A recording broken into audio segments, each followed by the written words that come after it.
My forefathers in the past wrote Psalm 22. And when they wrote Psalm 22, verse 13 and 14 there, it says, there was a time that I was thirsty.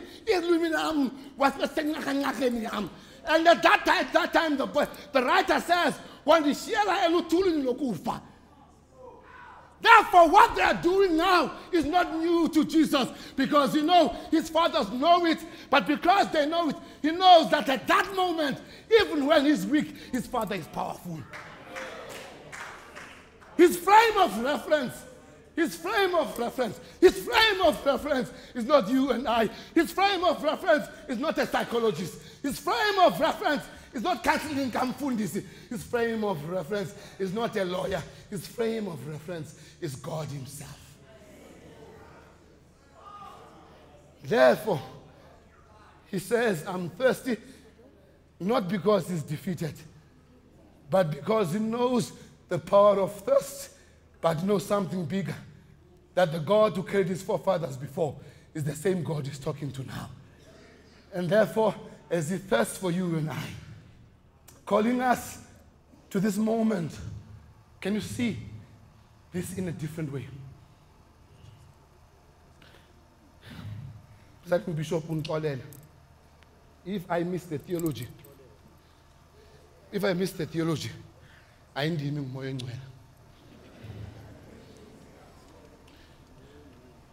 Is it not possible to see your relationship with Christ rather than as a running away from your sinful nature, but as an invitation to your love nature, which is bigger than your sinful nature?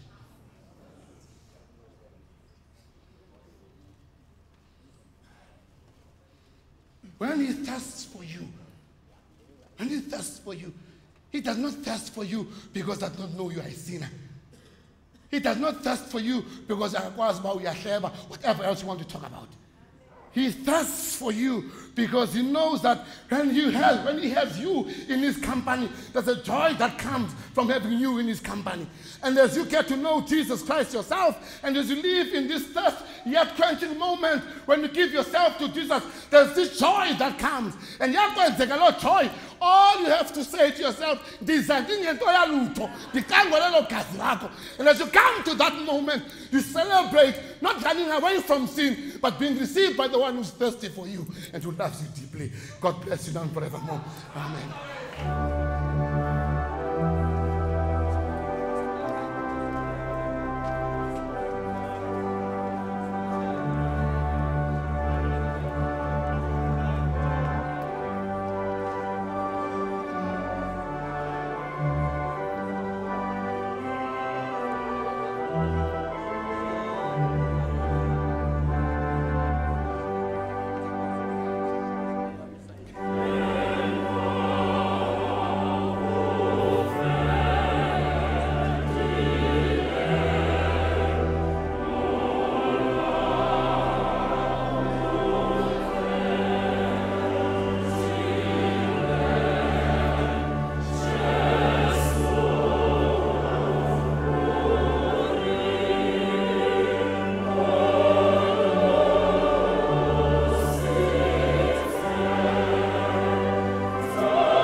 Evangeli kia Johanne.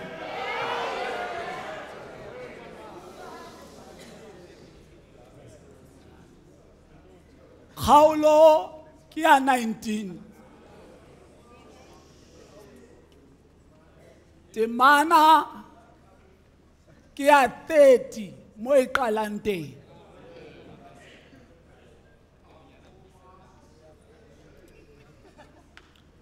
When Jesus had tasted it, he said, "It is finished."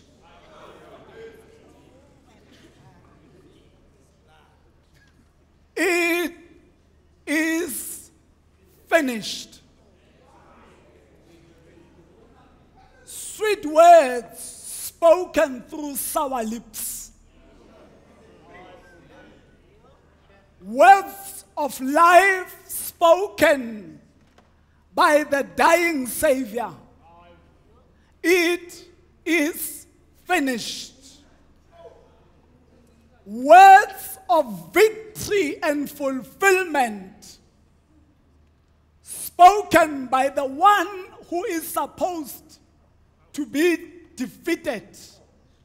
It is finished. If you're going to forget anything I'm going to say, here is the succinct message to you. When mission is accomplished, purpose is fulfilled.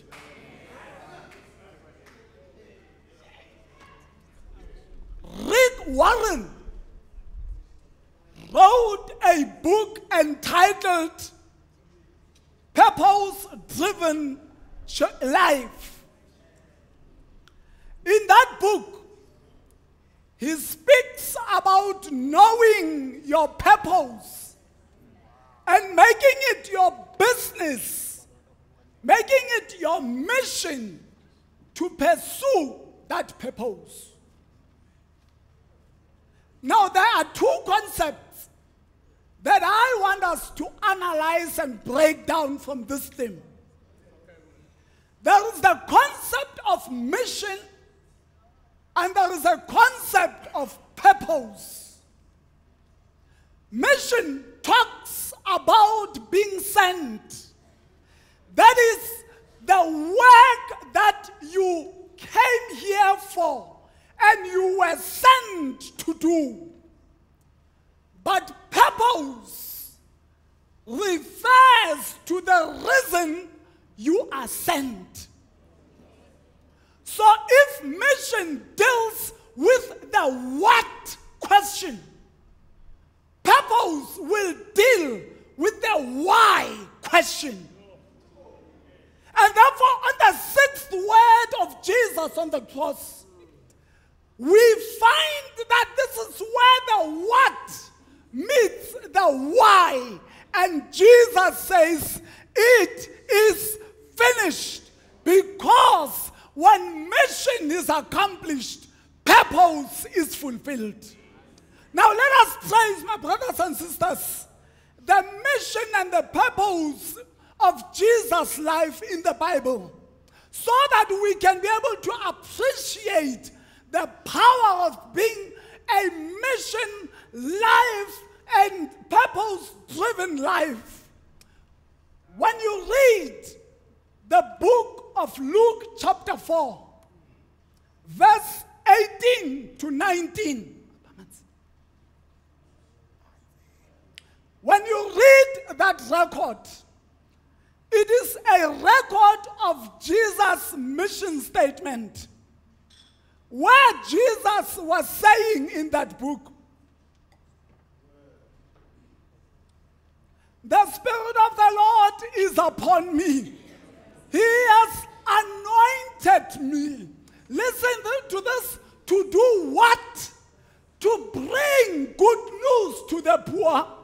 He has sent me to proclaim that captives will be released, that the blind will see, that the oppressed will be set free, that the time of the Lord's favor has come. This is what Jesus was sent to do. It is the what of Jesus' life. Now I want to invite you, with the what of Jesus' life in your background, I want you to invite you to look at the why of Jesus' life. And this speaks about the purpose of Jesus Christ. The purpose of Jesus Christ, we find it in the Gospel of John 3, verse 16, where it says, "For God loved the world so much that he gave his one and only Son," listen to this, Why? So that everyone who believes in him will not perish but have eternal life. And therefore you have the what of life and the why of life on the cross. Jesus bringing them together and saying, as far as my mission is concerned and the purpose that motivated that mission, it is finished.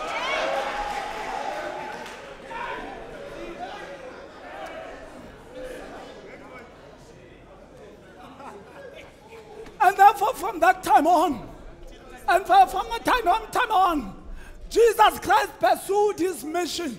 But he did not just do his mission willy-nilly, ad hoc, here and there, when time allows everything else. He was strategic and intentional with the mission. And now I want to just show you the snippets of the trajectory of Jesus' mission in the gospel. Because when mission is not influenced by purpose, it becomes an ad hoc project.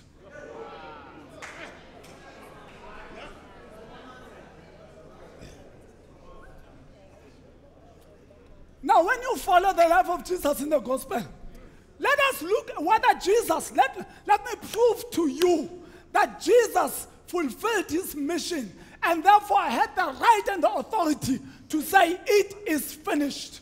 When you read the book of Mark chapter 6, verse 32 to 44, that is when he meets 5,000 hungry, poor people. And when the voice from the advisory board of the disciple was saying to Jesus, logically and economically, we cannot support these people. Yes, they are poor, but action, there is nothing we can do. Jesus said to them, Abadu diswefatse batho.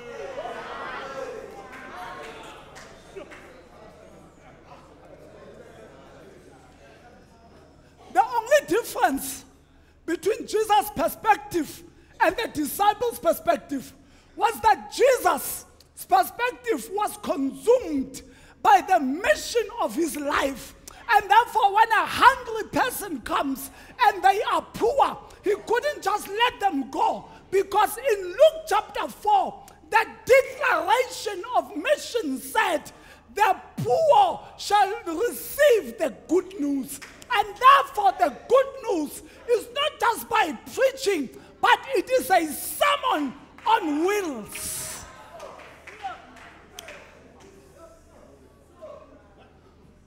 Let us move to Galilee in a synagogue, and we are pursuing the mission of Jesus Christ. It is finished. A woman comes for 18 years, bended over under the bondage of the evil spirit, came on the wrong day, the day of Sabbath, and Jesus looked at the legal implications, but also considered the moral implications of looking at this woman. And therefore he said, stuff your legal fraternity. This woman must be set free. And he set that woman free.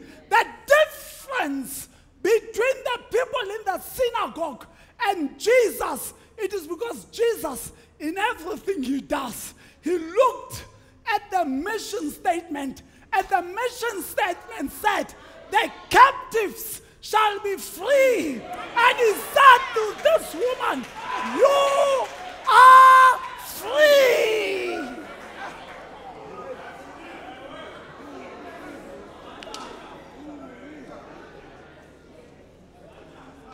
Let's move from Galilee.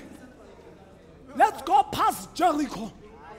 And there is Bartimaeus, asking and begging, screaming and shouting, standing in the need of assistance. And as he cried out loud, the disciples who are supposed to bring people to Jesus then said, Kuye, Watodiya, Augo Sute, Redita Morena, Ita Hariyalo, Jaso Grasite, Yona Libeletse Tumo ya Hawe, Yakana Koyeo, Arimahobona, Ayema, Arimahobona, Miteng Atakwan.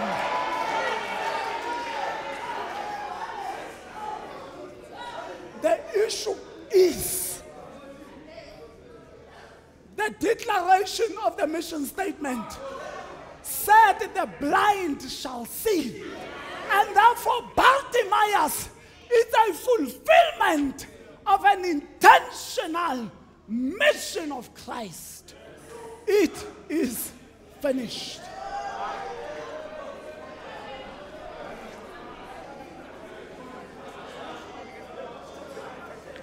Now let me show you this.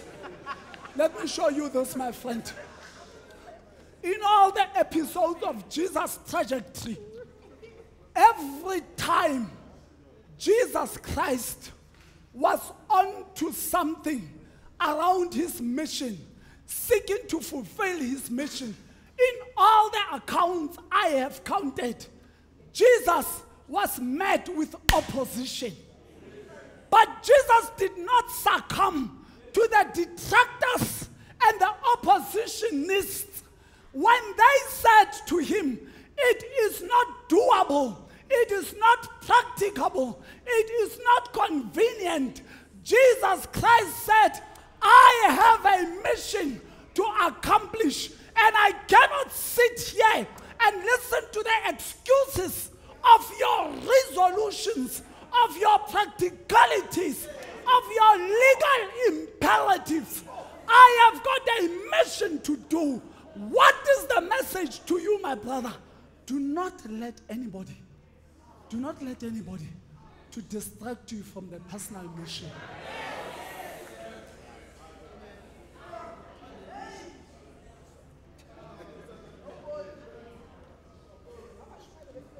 But listen to this. Let me show you this. Jesus' statement on the cross says, it is finished. English teachers, come with me.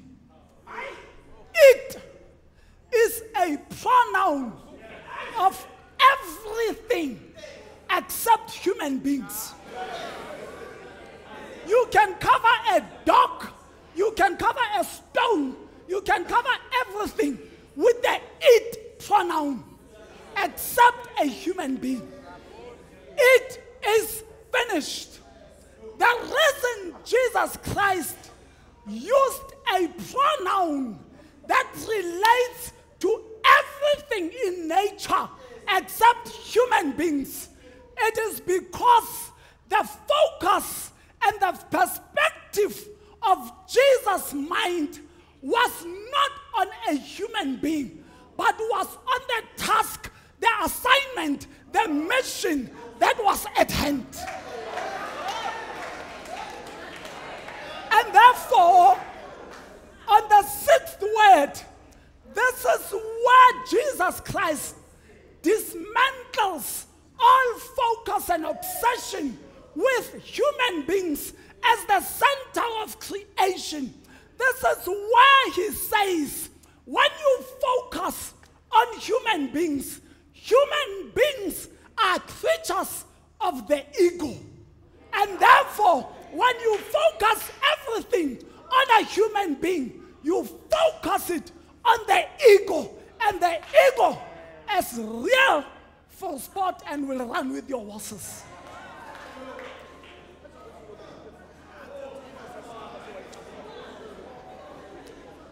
Presiding Bishop,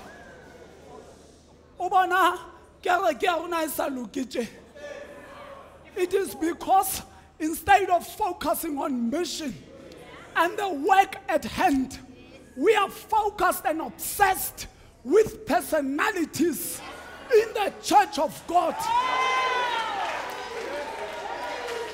When this word when this word was said, all of us had to move from ourselves and say, this is not about anybody. In fact, let me dare say, if you came to this meeting, if you came to this service, because the presiding bishop was going to be here, because so-and-so was going to be here, it is finished right here.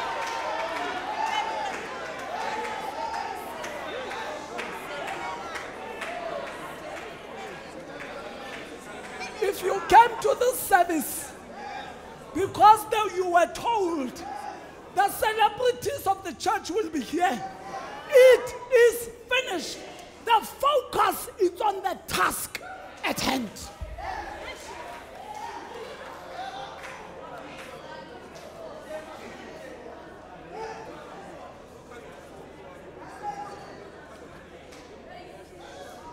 But you see, mission has got to be followed by purpose, has got to be motivated by a purpose. And the Jesus that you and I follow, in pursuance of his mission, he kept the vision and the purpose clear in his head and in his heart. Listen to him when he talks in John chapter 10, verse 10. He says in the NLT version, my purpose is to give them a rich and satisfying life. Ke tlile hore ba be le bophelo, ba be le bona ka ho fetisisa, because when my purpose was predetermined, John chapter 3 verse 16 declared that everyone that believes must have life eternal. And therefore my purpose, holding it in perspective, I am here for nothing except the fact that they must receive life.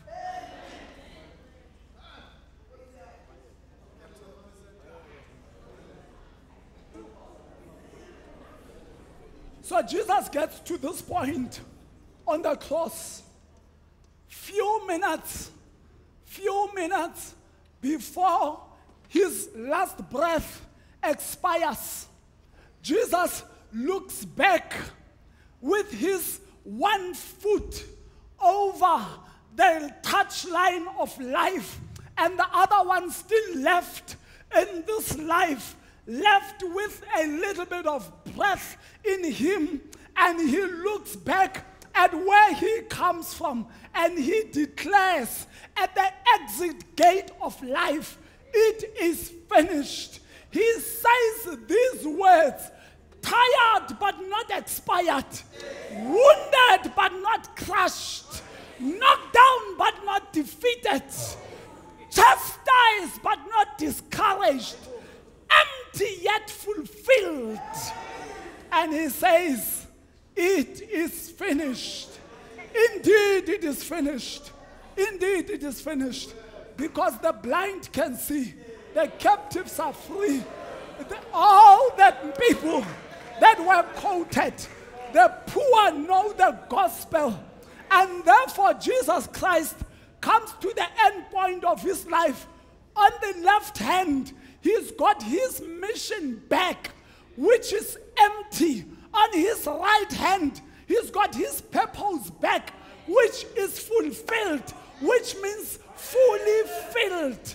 Because, my brothers and sisters, if you are a person of mission, when you continue with the mission of life in every day, every hour, every minute, every second, what you do, you take stuff from your mission bag, throw it and plant it. And as you throw out of the mission bag, by the end of your life, your mission bag is empty, but your purpose bag is full. And therefore you can say, it is finished. It is finished. The question is, do you know your mission? Do you know the purpose of your life? Do you know where and what you are? Do you know the what of your life and the why of your future? If you continue as you are, do you know your purpose? Or are you just taking in air